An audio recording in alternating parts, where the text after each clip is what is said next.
Hello, my friends. How are you this week? Are you frustrated? Working hard? Tired? Lonesome? Desperate? I too am all these things, and yet I can't really understand why. Because it's not me. I've been living in this beautiful, ornate stronghold of a tower. I've been living with my love, who is every day growing stronger and more his old, ambitious self. I've been planning for the hard work ahead. Perhaps even the great war that will inevitably come. And yet, why do I feel so exhausted and afraid? It's her, you see. More and more I see her.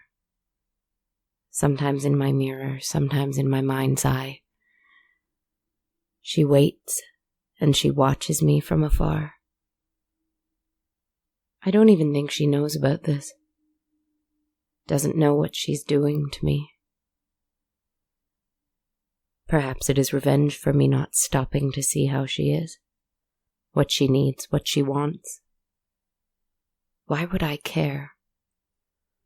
I am the one having these dark adventures, with centuries worth of stories, with ghosts and shadows and ghouls and monsters to spare.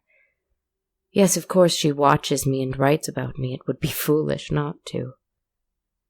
What have I to write about her? Who is she? Who is she to demand attention? Nothing. Nothing at all. Of no consequence. I don't think. I'm sorry, my dear friend, it is confusing. I speak often of being confused, but one can be confused and determined at the same time. Focused, bent on achieving one's goal. Have you ever been at odds with yourself? Is there more than one side of yourself, and each of those sides wants a different thing? And, self-centered creatures that we are, we cannot for the life of us figure out how to satisfy ourselves. Despicable. Despicable and decadent. Anyway, I don't think I want to talk about it anymore. I don't know what she wants or why she has the ability to make me stop and take pity on her. I don't want to. I will, soon, but not yet. For now, I've got a story about another woman at odds with herself. Once, long ago, though it doesn't really matter when, a lady lived alone in a little cottage. This cottage was on its own, seemingly abandoned in the middle of a moorland, surrounded by a huge expanse of low grasses and rolling plains with very little vegetation. She had a small farm from which she survived. She did not live here alone because she was poor and had no other choice. She lived here alone because she was very rich, and she had been very hurt because of it. You see, when she was a young heiress first entering society on her own, she was doing so without the guidance of her beloved parents, who had died before guiding her through the world and its cruelties. She was on her own, and she tried to live in a city.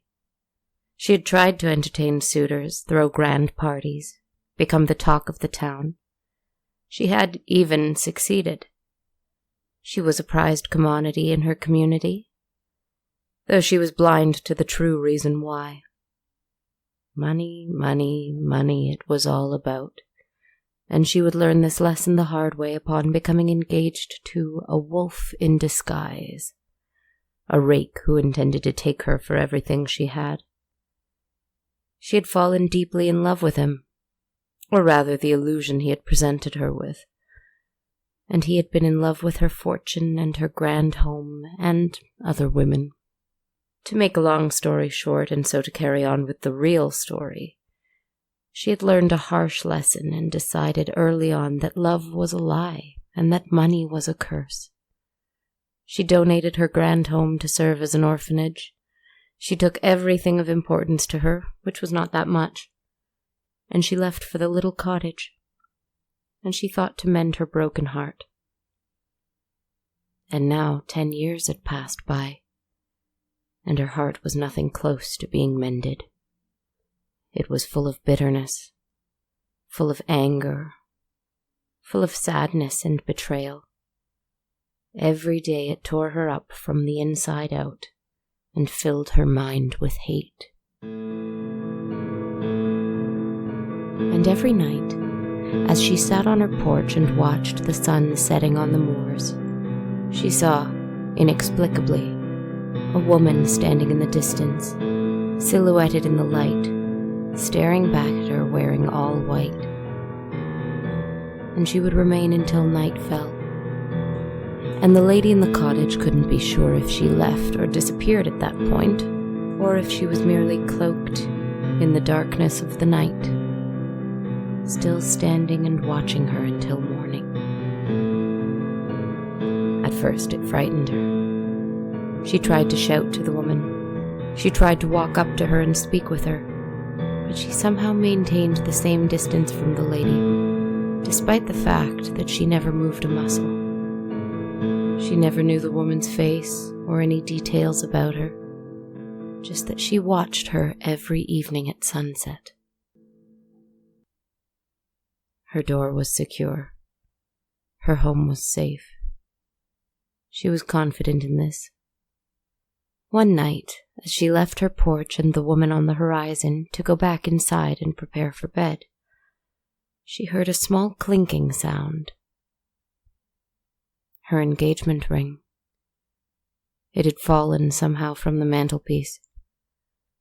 She picked it up and looked at it for an hour, thinking.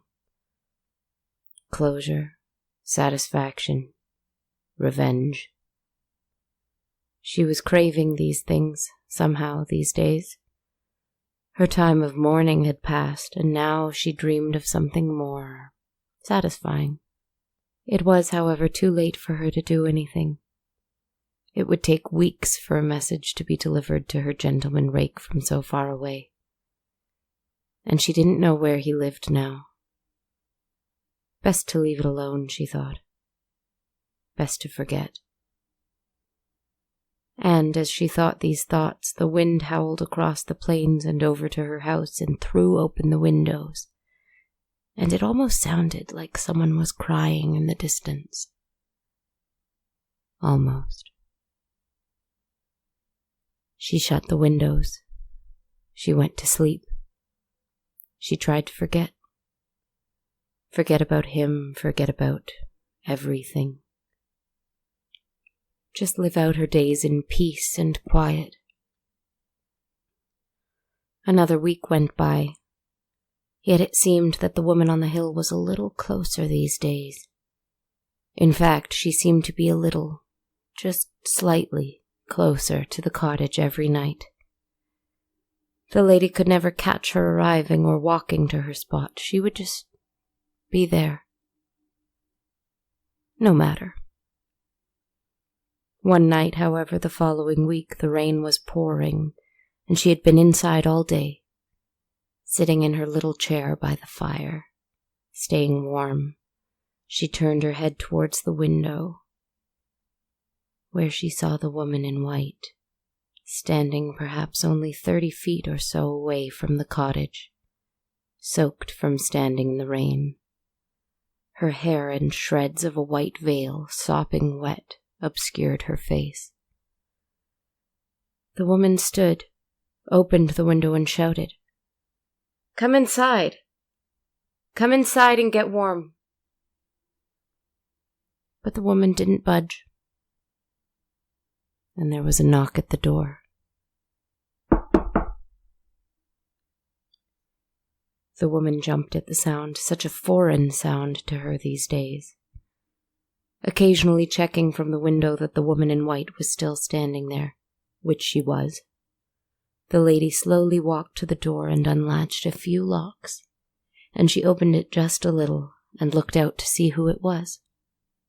It was him. The one who broke her heart, the rake. 10 years older, though he looked 20 years older. Drenched, his clothes in tatters and stained. Poor, wretched. She let him in, let him sit by the fire, while she stood and watched him suspiciously, thinking about what she could possibly say to this person. "I'm sorry," was the first thing out of his lips. She listened to him talk, his eyes frenzied, his words shaking and confused. He muttered apologies and professions of true love. He knew better now. He knew how much he'd hurt her. And he realized that he really did love her the whole time, and he never should have treated her so abominably. She said nothing. Could she ever, perhaps, consider taking him back? Starting again? They could marry, they could re-enter society, or stay here, or move somewhere else, anything she wanted, anything. She said nothing. He cried, he begged, he blubbered. And she felt that she should be enjoying this, but she couldn't bring herself to. She walked over to him and she felt her heart begin to soften. The sight of him so pathetic, so contrite. She knelt beside him and wiped a tear. "There, there," she whispered, and she was about to say something. "What? I forgive you. I love you. I've always loved you." She couldn't decide, but she felt the urge to comfort him. And as the urge came over her, the windows flew open again, and that sound, that horrible screeching, crying sound, raged through the little house. The man shook and jumped at the sound of it. Placing a hand on his face, the lady whispered, "It's just the wind, my love. Just the wind." She stood to shut the windows, and as she did, she realized that the woman in white was gone. She poked her head out of the window, trying to find the woman in the rain, to no avail, and the man on the chair beckoned her to come back. What was she doing, staring out the window? Shut the window, come back. We were talking. The lady shut the window, but she paced around a little. What would she do? "Come back," the man told her again, not quite beckoning this time. "I came all this way, the least you can do is come back and talk to me." His voice was agitated, it seemed, and perhaps impatient. "I'm thinking," she told him. "Wait." The man stood up and faced her, his eyes full of rage. "I've been thinking of nothing but you all week. Do you realize that? I've come all the way here. I've paid every day since I left you. You must take me back. We belong to each other." And as he said that, something changed in her eyes. Perhaps the last soft part of her hardened a little. She turned to him and said quietly, "No, nothing belongs to you." And his face contorted with rage, and he took a step towards her. And just as he did, the wind screamed so loudly, and it battered the walls and the windows, and it was so strong that the door flew open. And, standing in the doorway, was the woman in white.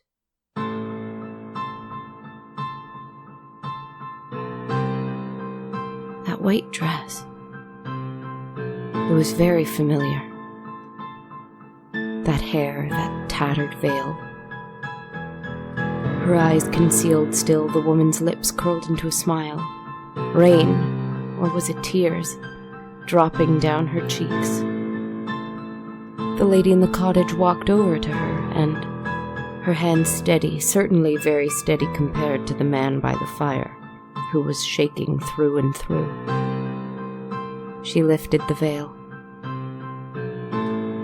The young woman looking back at her, dark eye makeup smeared around her eyes, which were red from weeping, had the same face as her. But it was her face 10 years ago. It was her wedding dress. It was her heartache. And as the wind blew harshly into the house again, the young woman's lips parted and she screamed a horrible, painful howl. The man covered his ears, and the young woman in white took a few steps towards him. "I forgive you, my love," the lady in the cottage said. "But she has a score to settle." And the lady stepped outside and locked the door. She mounted the man's horse.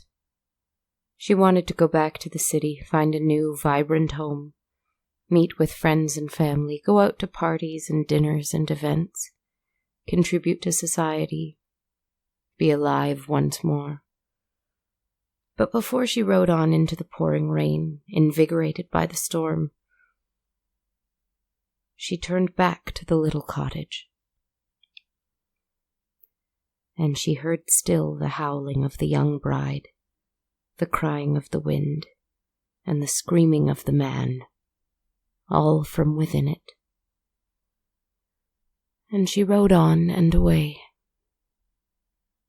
The woman lived a long and fruitful life, and I met her on more than one occasion. She was curious about the young bride doppelganger that had somehow been born of her fury. I thought I had words of wisdom about the situation. Now I know that everything I knew about the different sides of ourselves, the different us-es that exist in the same world that we exist in, is wrong. I don't know anything. I don't know anything about the young bride apparition. I don't know anything about myself. And I know far less about the young woman who plagues me more and more now. But, at any rate, good night. To you.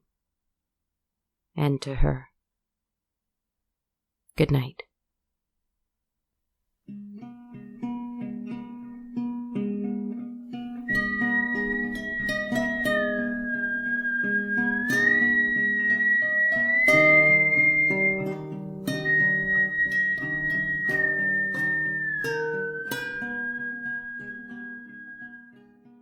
Good night, narrator. And hello, friends. This is Kristen Zaza, your writer and your podcast friend. I hope you guys are having a nice week. Thanks so much for joining us for episode 34 of On a Dark, Cold Night. What am I going to say next? I'll bet you can guess. A few easy ways you can help the show. You can listen on the Radio Public app. It's free for you to use, and if you like what I do, it's the easiest way to contribute without paying a penny. As a part of their paid listens program, I receive a little funding for every listen through the app, so if you can listen there, I would really appreciate it. 2, you can write me a review on iTunes, Stitcher, Podknife, our Facebook page, or anywhere else you like, really. I will likely be so grateful that I'll give you a social media shout-out and a shout-out on air. Likewise, you can share some nice words about the show on Twitter at A Dark Cold Night, Instagram at Dark Cold Night Podcast, or on our Facebook page. Give us a follow and reach out. I will answer. 3, you can donate on Ko-fi or Patreon at ko-fi.com/darkcoldnight or patreon.com/darkcoldnight. Every little bit truly does help. I've got a few big plans coming up for the show, and any financial help I can have with it would be really amazing. Thanks so much, everyone. Take care of yourselves. Sleep well.